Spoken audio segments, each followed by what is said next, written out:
Welcome back, y'all, to Culture in the Rough. Our special guest today is Cilla. Cilla, can you introduce yourself to everybody? Yeah. What's up, everybody? My name's Cilla Taufoou. Born and raised here in the Bay Area. My parents come from Tonga. My mom's from Kolomuntua. My dad's from Hateho. And we all reside here in the Bay Area. Let's go. Our topic we're going to highlight today is being gay in our Polynesian community. At first, I really didn't want to touch the subject, just because I know your brothers and your dad and all this other stuff. It's a lot of exposure, Yeah. you know what I mean? But then someone in my family is also gay, and she really holds a special place in my heart. And when she came out, she was in high school, and I didn't know what to say. I don't know what to say. I didn't know what to say. I just told her, I'm always here for you. I'm always here for you. That I didn't want to judge her. Not a lot, but some members of my family, they just like shocked. You know what I mean? Yeah. And this is for all the the kids growing up that's going through the same thing that you went through and what she went through. So growing up, did you always know you were gay? I would say once I hit middle school, it was like confirmed to me that I was like, yeah, I definitely am attracted to females. But I fought it for so long, in denial. I didn't come out until like fully come out until like I was 22, 23. So you'd imagine all those years I lived a double life. Yeah. And with that, I was like, man, tired, beat up inside, spiritually, emotionally.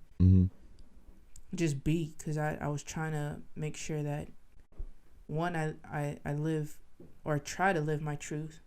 Yeah. But then two, make sure I put this front to my parents on the daughter they would want. The picture of how they would want a daughter. Was that your biggest fear of your parents? Yeah. Number one fear was my parents. Anybody else I didn't care about. It was just my mom and my dad. My siblings, I knew regardless that they're always gonna love me. They're gonna have their opinions. But I'm blessed.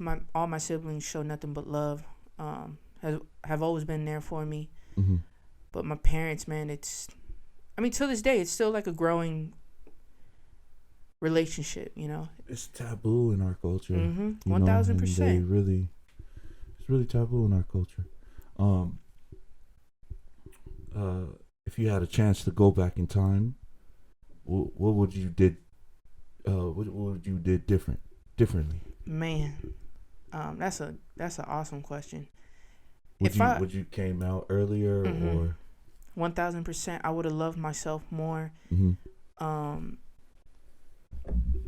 I guess I would have just wanted more of Cilla. And I know it probably won't make sense to the world, but it does make sense to me. When I say more of Cilla, I mean like the confidence. The confidence I've always had since I was young. But it was through different things like music and basketball. If I was to apply that same confidence to myself, like to Cilla, I think I would have been came out, but with like no care. Yeah. Not like I'm gonna come out and hopefully mom and dad is cool with it. I would have been like, this is me, mom and dad, and that's what it is. But it took me until 22, turning 23 to do that. Hey, it's a courageous thing to do. It's very hard as well.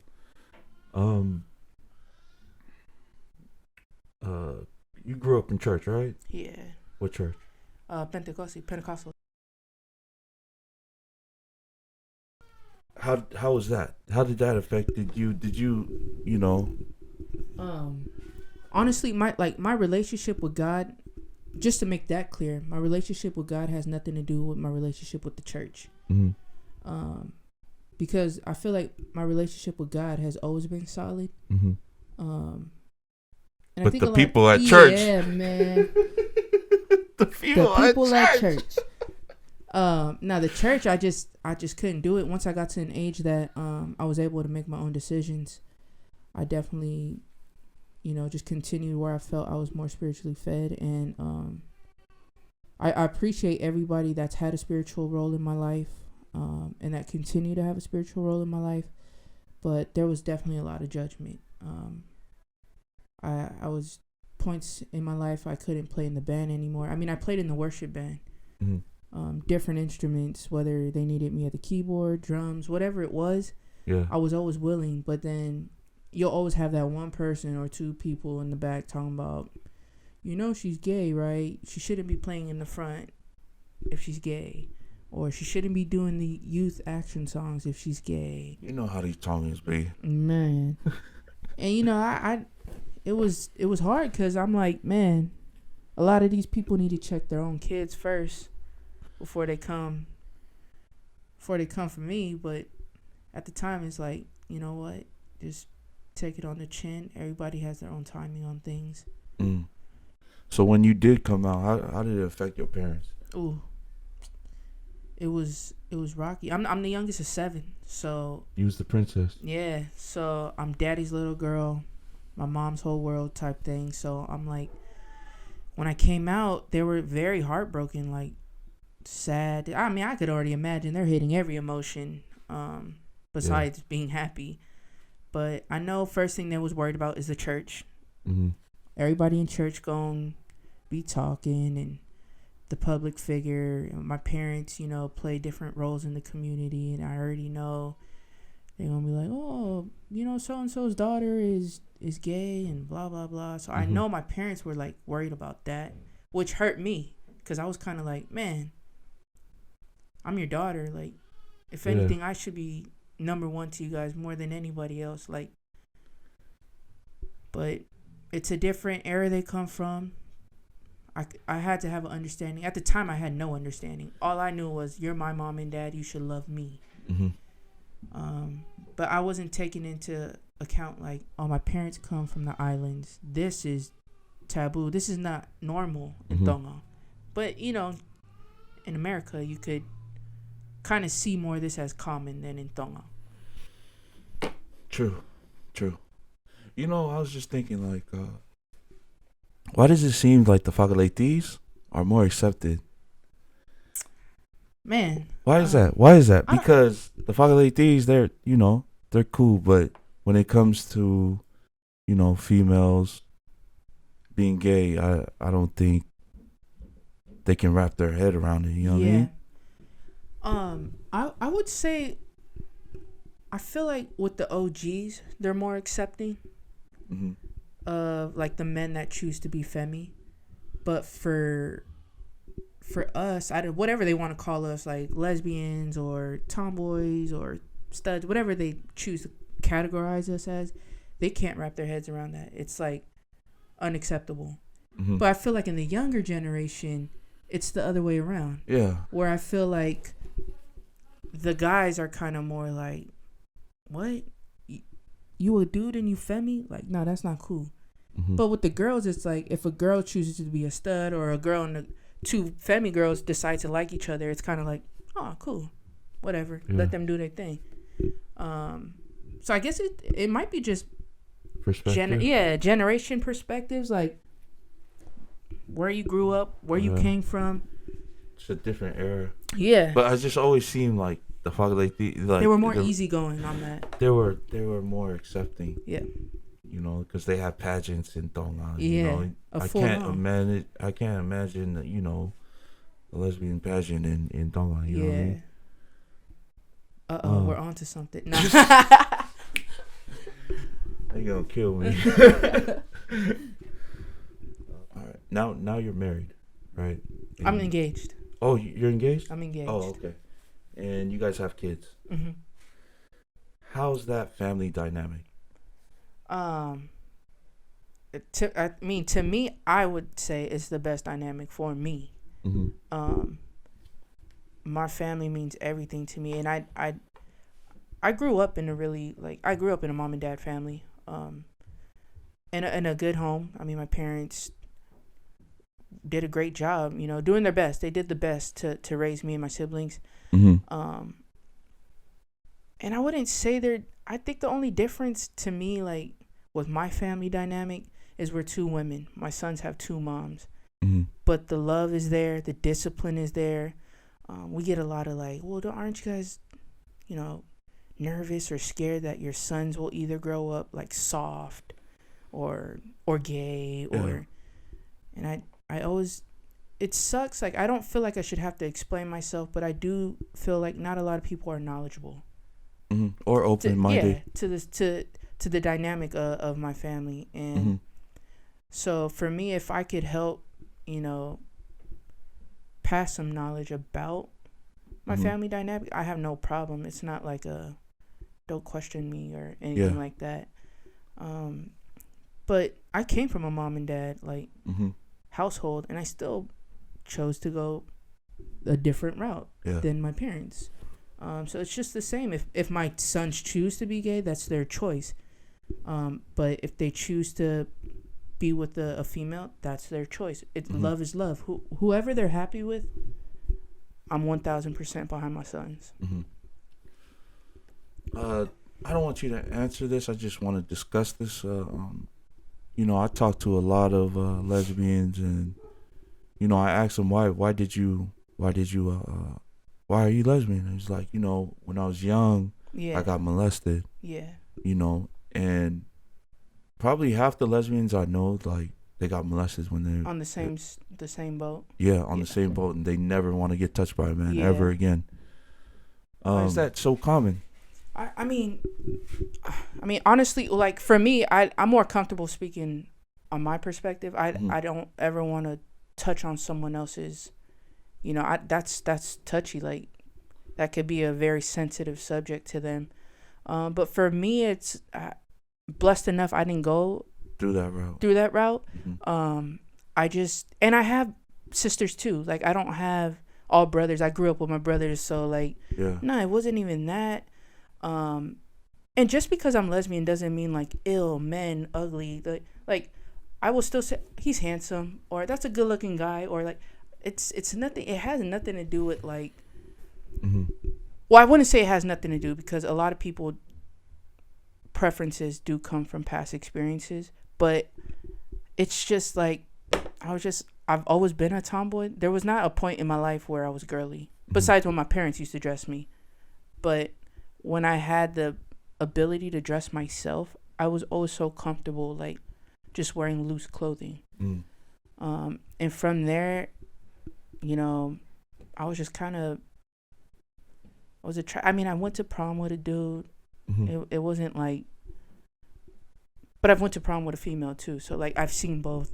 Like, it was kind of like, what's up? It's my dude. I never felt the same with a dude. Yeah. But sadly, it is a high topic of why a lot of girls and guys end up choosing not to be with the opposite sex because of situation and experiences like that. Because I think I know more males for real that's been touched by either a male or a female, more than females. So it goes both ways. But I think a lot of people don't even think that route, though. It's kind of more like, I think it's more common for a girl. Yeah. It's crazy. It happens. It's cruel. Going to these Polynesian functions, what kind of experiences, what kind of looks do you get? Is it really, how do you do it? Because, how do you do it? Because I know everyone's judging you guys. Oh, 1,000%. And what's crazy too, it's like now it's kind of like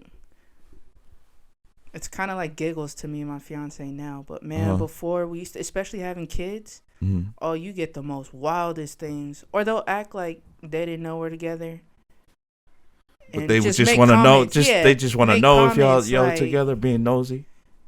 Like, I know a lot of people will always ask, like, "Oh, damasi hai," and I'm just like, "Damn, ask me straight up. Is this your son, or if you want to know how did this happen?" Like, we have no problem elaborating on how, or like, Yeah. educating people on our life. Like, it's good, but it's just the way people approach, like, their approach is just so off. And I think the approach is what bugs us more than anything. We'd rather have Because you they bring ask. hella coffee. Yeah, like they don't know, or be like, "Oh, is that your sister?" I'm like, "Man, you already know all my siblings. How did I get this sister this age?" Same thing on her side. We like, we'll go out of town and, "Oh, your cousin, your sister." I'm like, "Come on, man." We've got, man, when we were living in Florida, people used to say, "Are you guys twins?" What? Come on, get out of here. Yeah, that's funny, but it is what it is. But the stares are 1,000% like crucial. You'll get They the be up mugging and downs, or what? They be like, the disgust looks. You just smile at them. how do you deal with that? Because that shit hurt. It hurt. Oh yeah. I used to come home from a lot of events, and just either cry or I question a lot, like, why? Like, man, why are people so mean? Like, and honestly, a lot of questions I get too from people is like, "Man, hey, you still making music? Or we haven't heard you or seen you perform in a while." Like, man, I had to take time for myself. Like, I felt like I was, in music, you're constantly entertaining people. Yeah. And I felt like I just needed to pull back to myself and deal with my own reality, build my relationship with myself. And music was another exposing route of what I was going on in my life, and I wasn't ready at that time. Because I haven't fully came out yet when I was doing all that. So I just wasn't ready. And I wanted to, when I am ready to come out, that I'm fully 1,000% in tune and aligned with myself. Yeah. Now, as a family, do you guys go to church, or do you guys worship any? You worship, or? As a family, we actually will tap into both sides, because my fiance, she's Mamonga, she's Mormon, and and I'm Pentecosti. And for a while we were dibbing and dabbing to kind of see where, I mean, my youngest is still young, but my eldest, kind of see where he falls. Yeah. So wait, let me get this straight.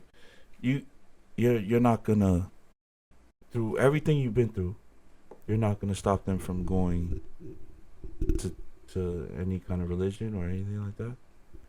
You're open. Like I said, my relationship with God is 1,000% solid.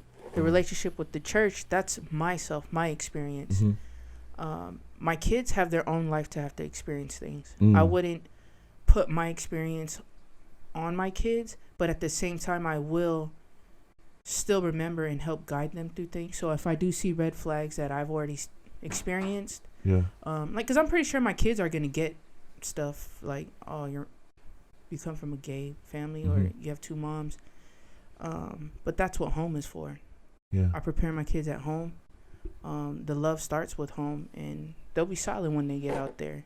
But my eldest has actually been more spiritually fed, like going to primary and stuff. I have no knowledge about like the church, but through Which church? The Mormon church. Oh, okay. So he likes the more he goes more he into goes the Mormon Sundays church? with his grandpa and his uncles and his grandma. But a lot of people are like, "Well, don't you want him to go to your own church?" And I'm like, why would I force my son to go somewhere he's not spiritually fed and happy? So he just turned 8 yesterday. So he's getting ready to get papied. Are you serious? Yeah, he's getting baptized. Wow. He knows his articles of faith and all that. And so I'm super proud of him. And as a parent, I have How do you feel about that? I 1000%. I mean, and just seeing like, you know, because you're raised Pentecoste. Yep. And we come from a totally different perspective and stuff, but I can't knock my son's happiness and growth. Mm-hmm. I feel like I would be making the same mistakes as my growing up. Like I had to follow a certain structure, a certain way. And I felt like a lot of that was beneficial, but then a lot of that steered me the long way in life. And if I could support my kids in being the best version of them, that's all I ask, is them being the best version of them. And if it's different from what hey, we learning together then. Yeah. We'll go through it together. And I just want my sons to always know that mommy got them, always. Hell yeah. But I mean, there's a lot of cool things that, I mean, so far what I've learned within the church. Oh, the Mormon church? Yeah. I mean, not trying to get all, like, church-based right now, but, man, there's a lot of cool things, you know, a lot of my, you know, my fiance's brothers and stuff, like, learning stuff from them. Mm-hmm. It's cool. Like, even her pops, I'm like, man, you learn cool things. And the way they love, it's a different kind of love. I'm used to my church, like, you can't do this, you can't listen to this, you can't say this. To them, it's like, be you. And I'm like, well, being me, what I'm used to is being me is not cool. So yeah. But from day one, since I met them, it's always been OFAZZ. So it's like, man, if I could have my son learn that kind of OFAZZ, that's what I want. You know, the Mormon church, like, it's just family over everything. That's what, like, they've been preaching that. They've been preaching that since a long time ago. But I think I'm still a member, but from what I remember. But anyways, I'm gonna ask you this last question.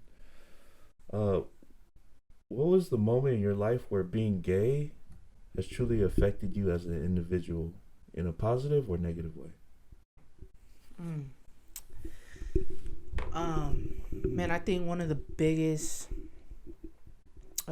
steps ever in my life is when I proposed. My engagement day, like, I wanted to be authentic, like,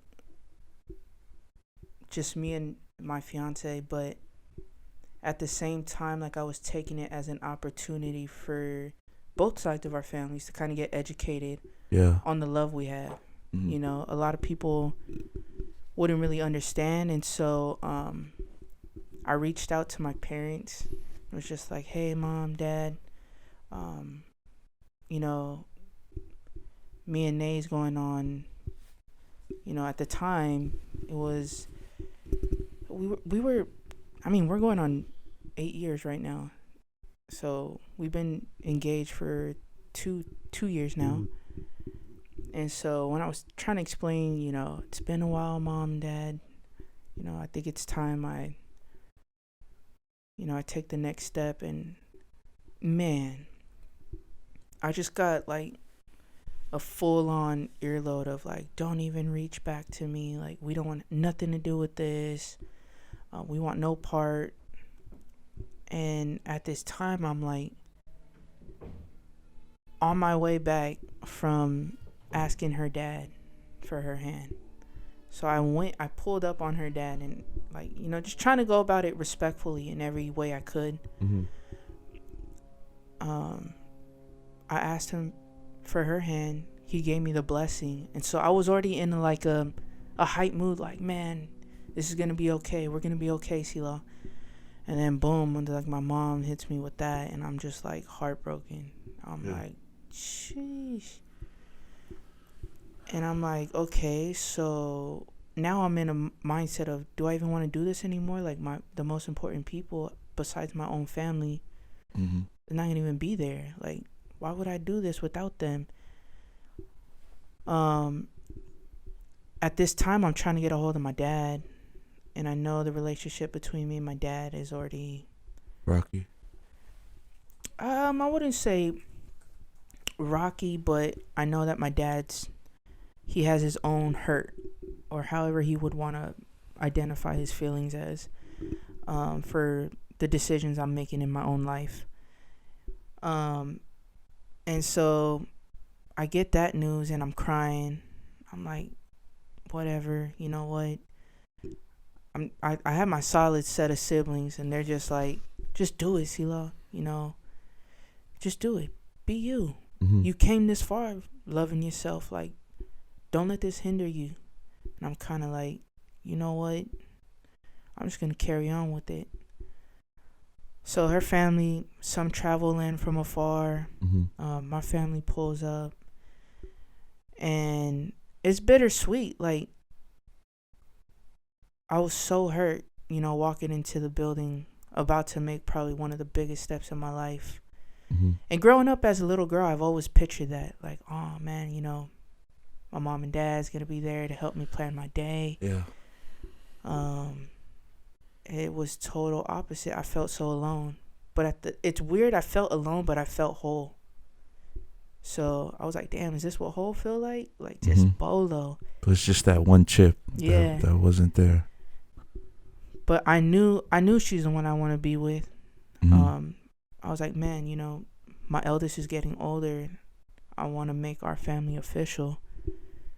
So the day of the proposal was so bittersweet. My parents weren't there, but this was the first time that all my siblings was in one building. Mm-hmm. In, I would say, almost 10 years. Damn. Because I have siblings from my mom's side. I have siblings from my dad's side. Mm-hmm. And then I have only one brother that's in between me and my Mm-hmm. mom. So to have both sides of my siblings in one building, even saying like what's up to each other, that made my night. I was like, it was all worth it, you know. Yeah. I didn't have this part of my family, but I had this part of my family. And I know maybe one day we'd all be able to get together under different circumstances. But it's been crazy because I'm like that glue of my family. Mm-hmm. When I have events, that's when I start to notice a lot of my family start to come together. So I feel like God has his own plans.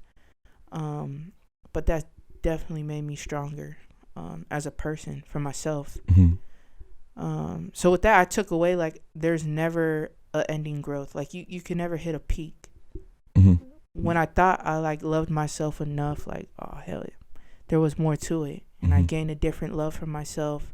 I gained a different love from my fiance, my kids, like, and now that we have another kid, it's like, oh yeah, that was the best decision I made. Like, now that my family's growing, I love it, and I wouldn't have taken it back for anything.